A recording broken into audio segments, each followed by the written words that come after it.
Bagaimana jika sebuah kota besar lahir dari upaya seorang pemuda memadamkan lahar gunung berapi? Sebuah kisah lama dari tanah Sunda menceritakan asal-usulnya tentang cinta, pengkhianatan, dan keberanian yang mengubah bencana menjadi kehidupan. Berabad-abad lalu hiduplah seorang pertapa sakti bernama Empu Wisesa. Ia dikenal sebagai orang yang memiliki kesaktian luar biasa sekaligus kebijaksanaan yang disegani banyak orang. Di kediamannya yang sederhana, Empu Wisesa tinggal bersama putri sematawayangnya yang cantik jelita bernama Sekar. Selain Sekar, ada pula dua pemuda yang dianggapnya seperti anaknya sendiri, Wira dan Jaka. Namun tak banyak yang tahu kedua pemuda itu bukanlah anak kandung Empu Wisesa. Beberapa tahun sebelumnya, ketika Empu Wisesa masih muda, sebuah bencana dahsyat mengguncang tanah Sunda. Gunung Tangkuban Perahu meletus dan kekuatannya yang sangat mengerikan. Lahar panas mengalir tanpa ampun menerjang desa-desa di sekitarnya. Rumah-rumah hancur, ladang musnah, dan banyak nyawa melayang. Saat Empu Wisesa datang membantu para korban di salah satu desa yang porak-poranda, ia menemukan dua bayi yang tergeletak tanpa penjaga. Orang tua mereka telah menjadi korban letusan gunung itu. Tanpa ragu, Empu Wisesa membawa kedua bayi tersebut pulang. Ia merawat seperti darah dagingnya sendiri dan memberi mereka nama Wira dan Jaka. Tahun demi tahun berlalu. Di bawah bimbingan sang guru, kedua pemuda itu tumbuh menjadi murid yang tangguh. Empu Wisesa tidak hanya mengajarkan ilmu kanuragan, tetapi juga kebijaksanaan hidup. Namun, sifat keduanya sangat berbeda. Wira dikenal rajin dan tekun, bahkan tanpa pengawasan gurunya, ia tetap berlatih dengan penuh disiplin.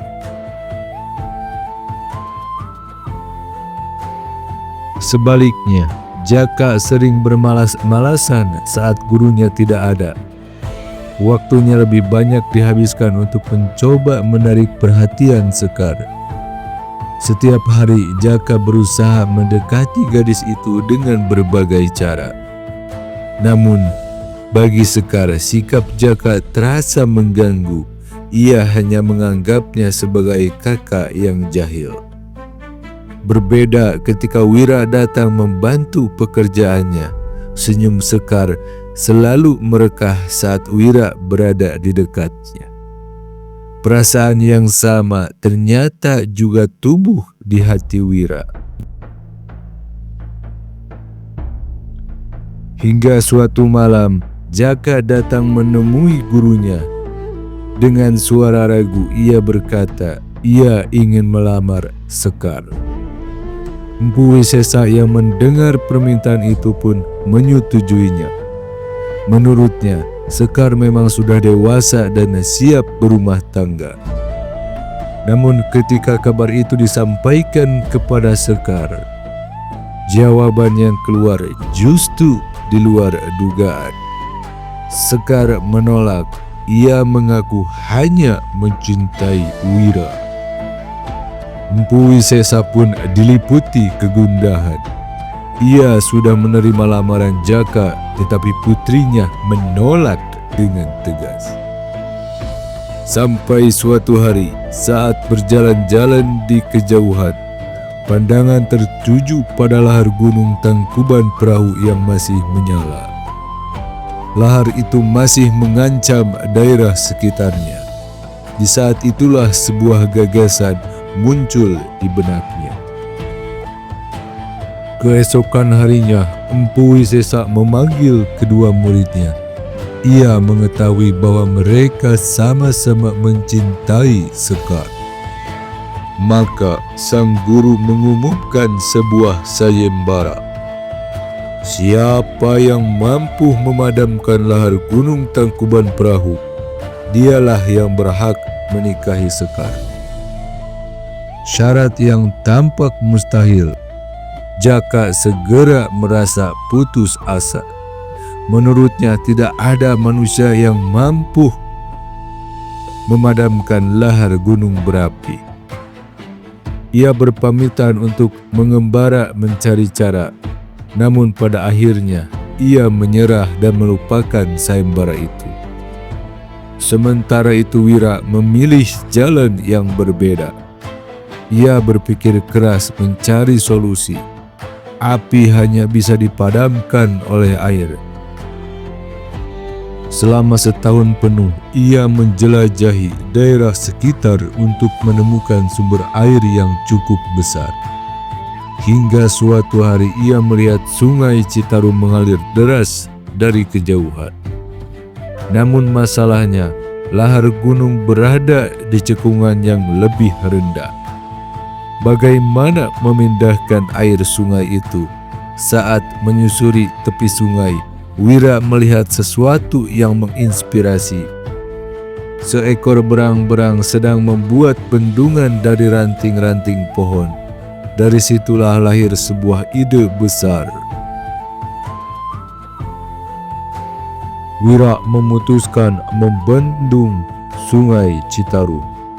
Sebelum melakukannya, ia lebih dulu mengungsikan seluruh penduduk di sekitar daerah itu agar tidak ada korban jiwa. Dengan kesaktian yang ia pelajari dari gurunya, Wira meruntuhkan bukit dan bebatuan di sekitar sungai. Reruntuhan itu menutup aliran sungai.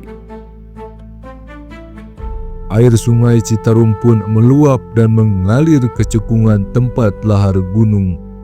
Perlahan lahar yang membara mulai padam.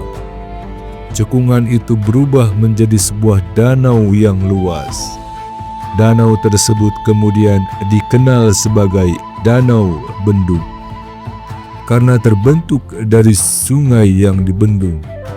Sayembara pun dibenangkan oleh Wira.